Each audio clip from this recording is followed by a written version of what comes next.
प्रादेशिक समाचार के साथ मैं पूनम करकेट्टा। पहले मुख्य समाचार। प्रधानमंत्री ने कोविड टीके के बारे में किए जा रहे दुष्प्रचार से लोगों को सावधान रहने की अपील की। कहा, नेजल टीके पर भी हो रहा शोध। मुख्यमंत्री ने लातेहार स्थित सदर अस्पताल में 12 बेड वाले वेंटिलेटर युक्त आईसीयू वार्ड और बोकारो में वेदांता केयर्स फील्ड हॉस्पिटल का किया ऑनलाइन उद्घाटन। केंद्र सरकार ने दिव्यांग बच्चों के लिए ई सामग्री विकसित करने के लिए जारी किए दिशा निर्देश।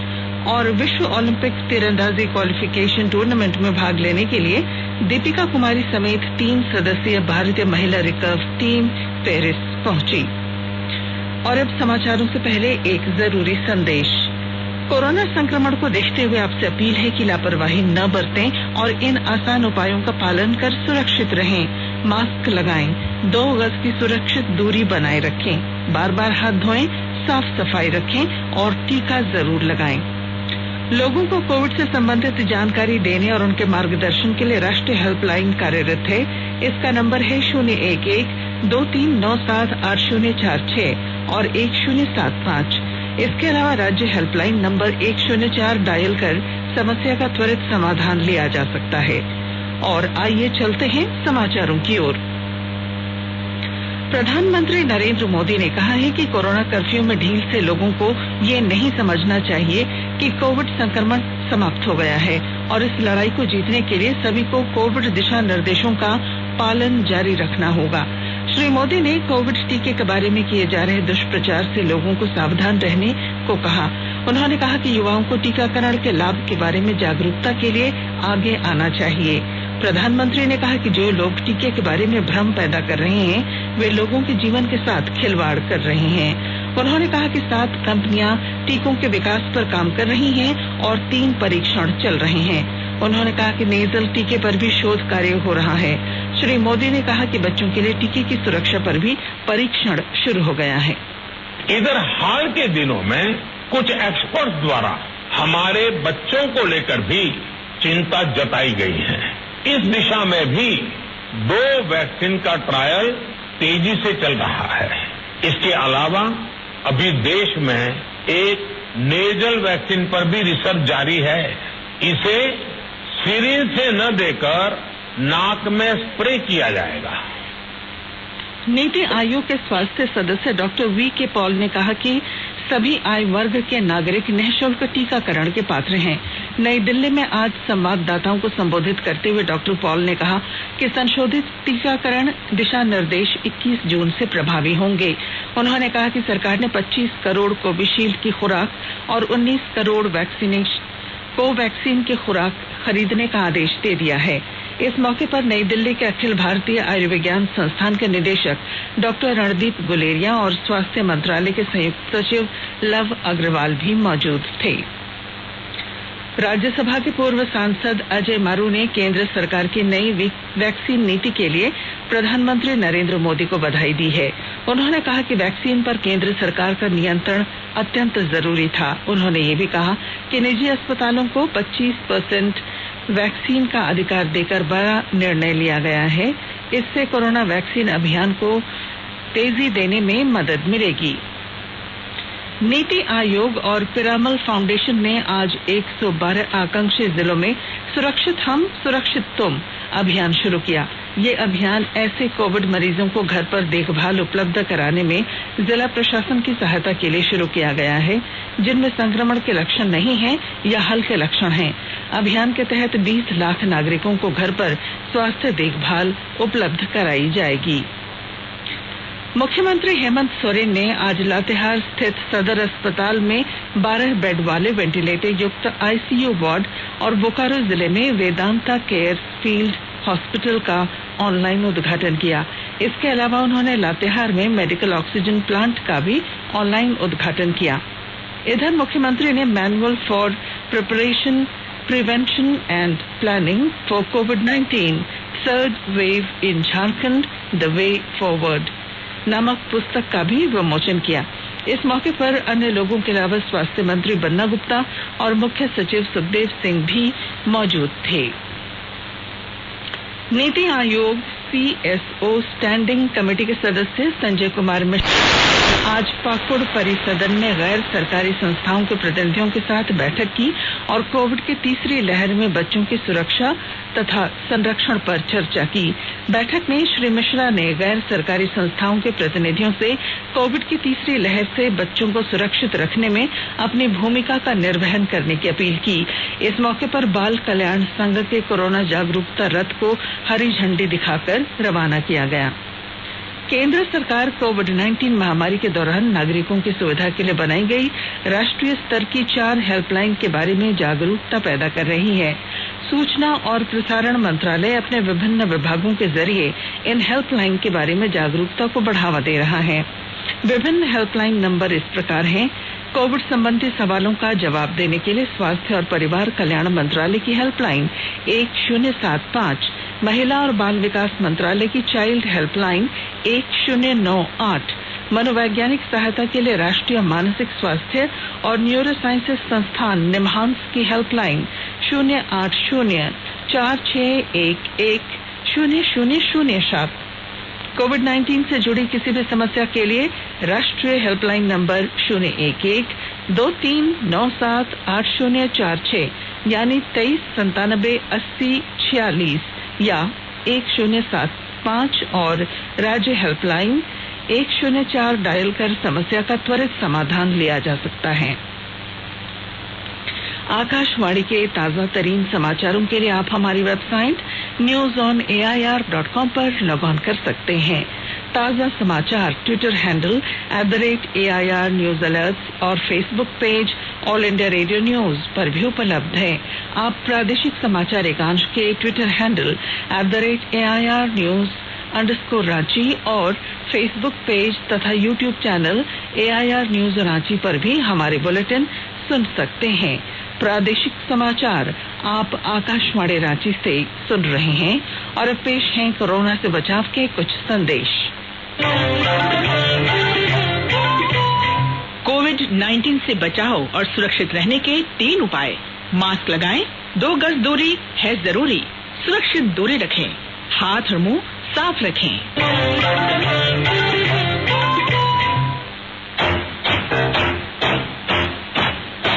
चलो मिलकर एक शुरुआत करें, चलो एक फैसला आज करें, मास्क नहीं तो टोकेंगे, कोरोना को रोकेंगे, चलो एक वादा करते हैं, चलो एक वादा करते हैं, मास्क नहीं तो टोकेंगे, कोरोना को रोकेंगे। भारत सरकार द्वारा जनहित में जारी।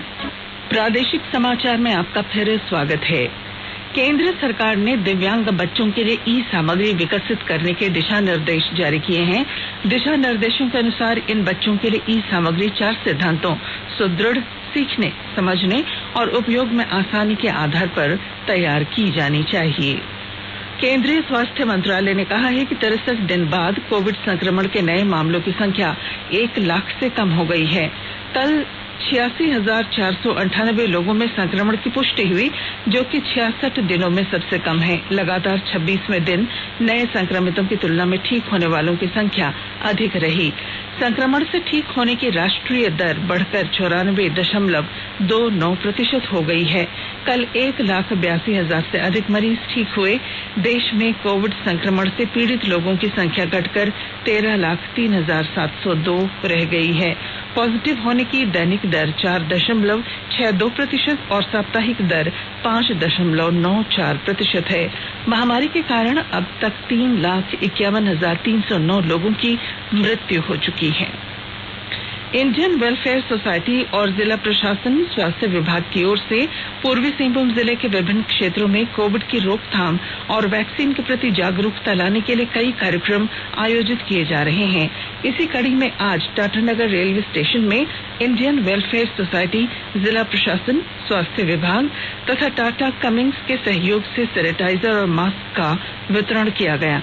मौके पर इंडियन वेलफेयर सोसाइटी के अध्यक्ष मुकेश कुमार दास ने बताया कि जगह जगह सैनिटाइजर और मास्क का वितरण किया जा रहा है और लोगों को वैक्सीन लेने के लिए जागरूक किया जा रहा है।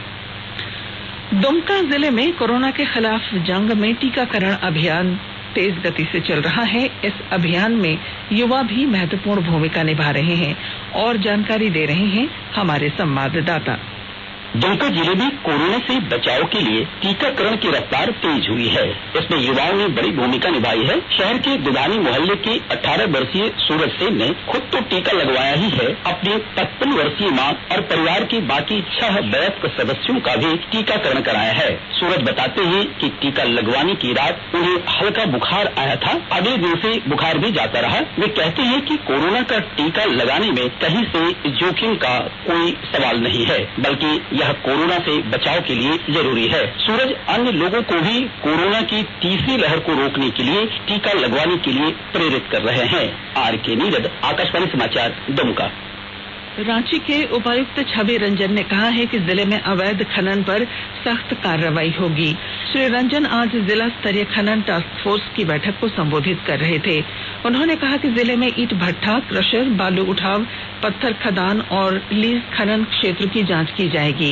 इस दौरान सभी अधिकारियों को अवैध खनन सहित ईंट भट्ठों के आसपास प्रदूषण इत्यादि की जांच को लेकर सख्त निर्देश दिए। पलामू जिला मुख्यालय डाल्टनगंज स्थित ब्लड बैंक में रक्त की कमी नहीं होती है। इस कमी की भरपाई आवश्यकता अनुसार समाज सेवी करते रहते हैं। ऐसे ही समाज सेवियों ने हेल्प टू ईच अदर यानी सबकी मदद करें नाम का समूह बनाकर रक्त देने के साथ साथ रक्तदान के लिए प्रेरित करना शुरू किया है। पेश है हमारे संवाददाता की रिपोर्ट। पलामू जिला मुख्यालय डाल्टनगंज के कुछ नवयुवकों ने कोरोना की पहली लहर से ही हेल्प टू ईच अदर एक समूह बनाकर जरूरतमंदों की सेवा शुरू कर दी। ये नवयुवक ज्यादातर ब्लड बैंक से तालमेल बनाकर कभी भी ब्लड बैंक में खून का अभाव नहीं होने देते हैं। युवकों के इस दल ने इस बार के कोरोना काल में एक व्हाट्सएप ग्रुप बनाकर जरूरतमंदों को काफी मात्रा में खून उपलब्ध कराया है।